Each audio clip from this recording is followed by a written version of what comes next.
പുറം നടന്ന ചരിത്രത്തെ ഓർത്തുകൊണ്ട് ഖലീലുല്ലാഹി ഇബ്രാഹിം നബി അലൈഹിസ്സലാത്തു വസ്സലാമിൻ്റെയും ഹജറ ബിബി റളിയല്ലാഹു തആല അൻഹയുടെയും പുത്രൻ ഇസ്മായിൽ നബിയുടെയും ചരിത്രമുറങ്ങിക്കിടക്കുന്ന മണ്ണിലൂടെയാണ് 4000 വർഷങ്ങൾക്ക് ശേഷം ഓരോ വിശ്വാസിയും നടന്നു നീങ്ങുന്നത്. ഒരു വല്ലാത്ത അനുഭൂതിയായി, ഒരു വല്ലാത്ത ഓർമ്മകളായിട്ടാണ് ഇത് ജീവിതത്തിൽ അനുഭവപ്പെടുക. നഗ്നപാതരായി ദൂരേക്ക് നടക്കുന്ന വിശ്വാസികൾ കുറച്ചകലേക്ക് എത്തുമ്പോൾ അവർ വേഗതയിൽ സഞ്ചരിക്കുന്നു.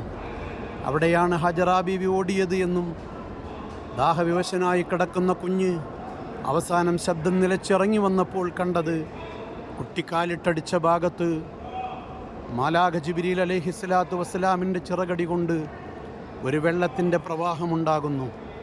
കരിമ്പാറക്കെട്ടുകൾക്കിടയിൽ നിന്ന് ഒരു സൂചി പോലെ ഒരു ജലപ്രവാഹം.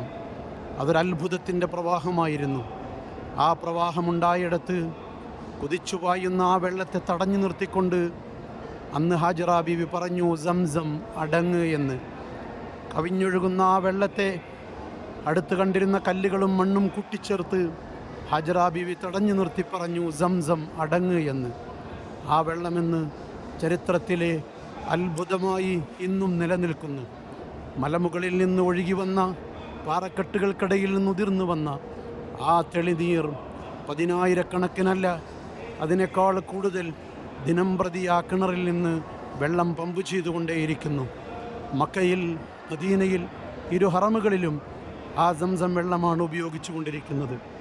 അതിനു പുറമെ വന്നു പോകുന്ന ഹാജിമാരും ഉംറയ്ക്ക് വന്നവരും ഇഷ്ടം പോലെ സംസം വെള്ളം കൊണ്ടുപോകുന്നു.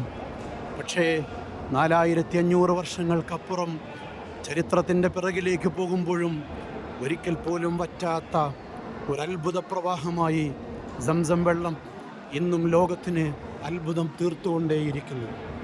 മർവയിൽ നിന്ന് സഫയിലേക്ക് വരുമ്പോഴും അവിടെയും കാണാം പച്ച ലൈറ്റുകൾ. ഇതിനിടയിലാണ് ഓടേണ്ടത്, പുരുഷന്മാർ ഓടേണ്ടത്. റബ്ബിഗ്ഫിർ വർഹം വതജാവസ് അമ്മാ തഅലം എന്ന വിശുദ്ധമായ ദിക്ർ ചൊല്ലിക്കൊണ്ടാണ് ഇവിടെ വേഗതയിൽ സഞ്ചരിക്കുന്നത്. സഫയിൽ നിന്ന് മർവയിലെത്തുമ്പോൾ ഒരു ചുറ്റും, മർവയിൽ നിന്ന് തിരികെ സഫയിലെത്തുമ്പോൾ രണ്ടാമത്തെ ചുറ്റുമായി പരിഗണിക്കപ്പെടുന്നു. അങ്ങനെ 7 പ്രാവശ്യം ഈ മലമ്പാതയുടെ, പോയ കാലത്തെ മലമ്പാതകൾക്കിടയിലൂടെ ഒരു മനുഷ്യൻ സഞ്ചരിക്കുമ്പോഴാണ് അവൻ്റെ ഹജ്ജ് പൂർത്തിയാകുന്നത്, അവൻ്റെ വിശ്വാസത്തിൻ്റെ ഭാഗം നിർണയിക്കപ്പെടുന്നത്.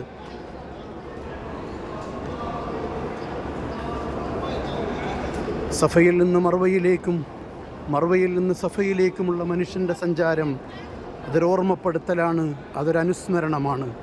ഖലീലുല്ലാഹി ഇബ്രാഹിം നബിയെ പിൻപറ്റാനും അവിടുത്തെ മില്ലത്തിനെ പിന്തുടരുവാനുമുള്ള ഓർമ്മപ്പെടുത്തൽ. സർവശക്തനായ തമ്പുരാൻ്റെ കൽപ്പനയ്ക്ക് മുമ്പിൽ വിധേയമായി ജീവിച്ചവർക്ക് അവരുടെ നാമത്തെ അനുസ്മരിപ്പിക്കാൻ, അവരുടെ നാമം എന്നെന്നും അനുസ്മരിക്കപ്പെടാനുള്ള ഒരു മഹത്തായ ഓർമ്മപ്പെടുത്തൽ. ഇവിടെ നിന്ന് നോക്കിയാൽ പരിശുദ്ധമായ കഅബാലയം ദൂരെ കാണാൻ കഴിയും. സഫയിൽ വന്ന് നിന്ന് കഅബയിലേക്ക് കൈയുയർത്തിക്കൊണ്ടാണ് പ്രാർത്ഥന നടത്തുന്നത്.